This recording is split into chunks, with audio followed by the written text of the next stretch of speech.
नमस्कार मित्रों, आर्य टीवी के इस आध्यात्मिक चैनल पर आपका पुनः स्वागत है। पिछले एपिसोड में हमने मनोबोध मनाचे श्लोक के 24वें श्लोक का विवेचन सुना। आज हम 25वें श्लोक का विवेचन सुनेंगे। तो आइए शुरू करते हैं आज का एपिसोड। आज का श्लोक इस प्रकार है। मनावीट मानू नको बोलण्याचा, पुढे मागुता राम जोडेल कैसा, सुखाची घडी लोटता सुख आहे, पुढे सर्व जाईल काही न राहे। आइए मराठी भावार्थ सुनते हैं। हे मना, माझ्या बोलण्याचा वीट मानू नकोस। अरे मी सांगतो तसे वागला नाहीस तर भगवंत कसा भेटेल। आज प्रपंचात सुखाचा काळ आहे, पण हा सुखाचा काळ संपल्यावर सुख कोटचे, नंतर सर्व नाहीसे होईल, काहीही उरणार नाही, हे ध्यानी घे। हिंदी भावार्थ सुनते हैं। हे मन, मेरी बातों का बुरा मत मानो। अरे अगर मैं जैसा कहता हूँ वैसा नहीं करोगे तो तुम्हें भगवान कैसे मिलेंगे। आज जीवन में खुशियों का समय है, लेकिन जब यह सब समाप्त हो जाएगा तो खुशी कहाँ रहेगी। फिर सब गायब हो जाएगा, कुछ भी नहीं बचेगा। इस पर मनन करो। आइए विवेचन सुनते हैं।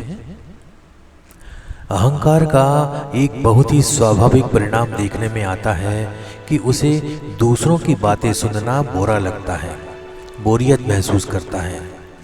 इसलिए समर्थ कह रहे हैं कि हे मन, किसी के बोलने का बुरा मत मानो। इस वाक्य को बहुत व्यापक अर्थ में लिया जाना चाहिए। व्यक्ति स्वयं की प्रशंसा से कभी थकता नहीं, कितनी भी करो कम ही लगती है। एक आधुनिक कवि ने कहा है कि रोसेली की सब्जी में कितना भी तेल डाला जाए कम लगता है। इस तरह तारीफ भी जितनी की जाए कम ही लगती है। व्यक्ति को जिस बात से बुरा लगता है उसे दो प्रकारों में वर्गीकृत करना संभव है। साधक ने उन दोनों दृष्टियों से विचार करके अपने आचरण में सुधार करना चाहिए। मनुष्य के कानों में दो प्रकार की वाणी पड़ती है, एक जो अपमानजनक होती है और दूसरी जो उपदेशात्मक होती है। उपदेश दो प्रकार के लोगों से सुनने को मिलता है। पहला उन व्यक्तियों द्वारा जिनके पास अधिकार, क्षमता और संबंध है, और दूसरा उन लोगों द्वारा जिनके पास ऐसा कुछ भी नहीं होता है, वे भी उपदेश करते हैं।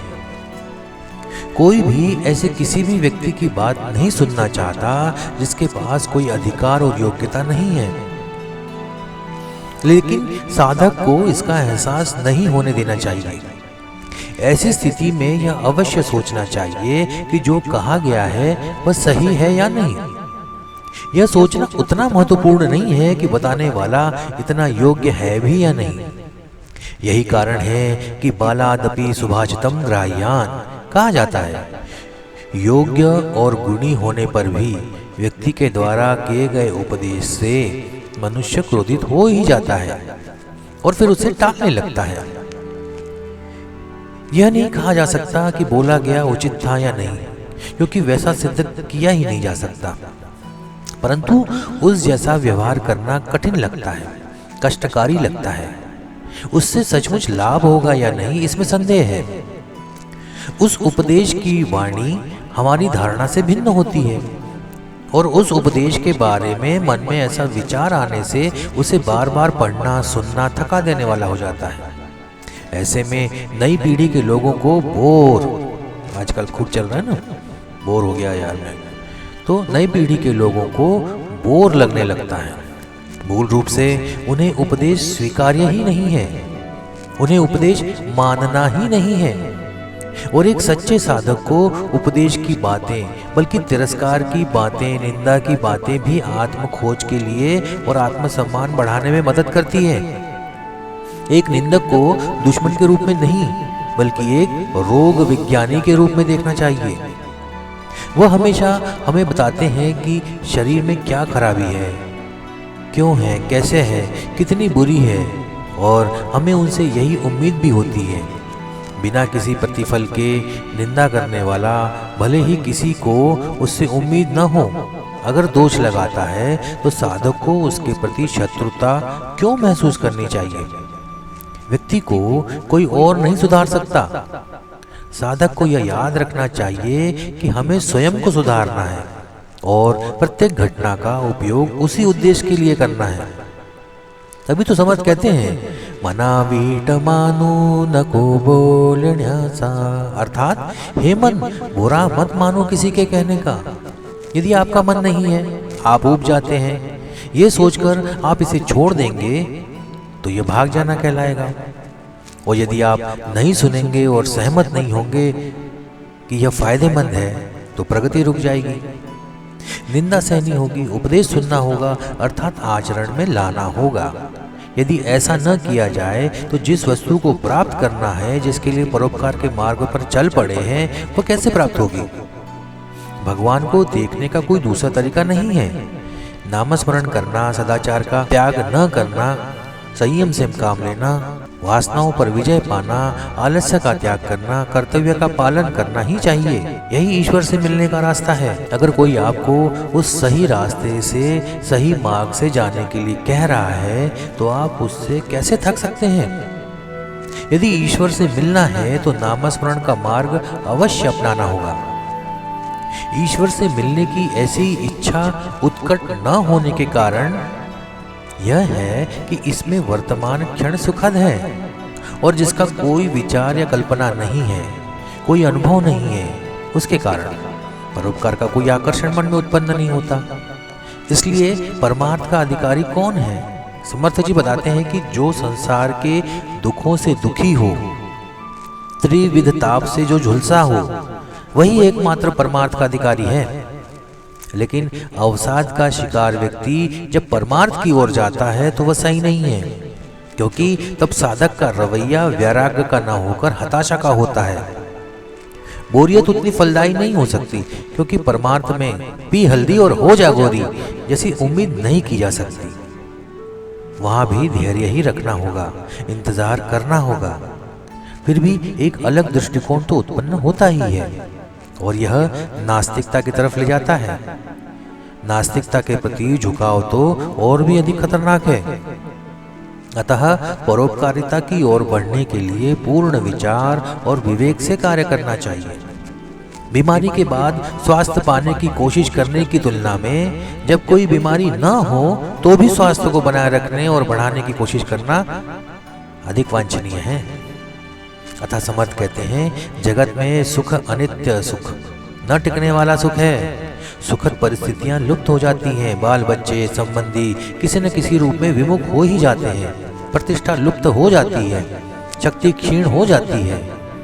यह तो होता ही है, परंतु सृष्टि में जो सुख अनुभव होता है उसकी विशेषता यह है, यदि एक बार सुख अनुभव हुआ और भिन्न भिन्न परिस्थितियों में वैसा ही रहा तो फिर सुख अनुभव नहीं होता। इससे भी अधिक यह एक अजीब और अद्भुत जैसा महसूस होने लगता है।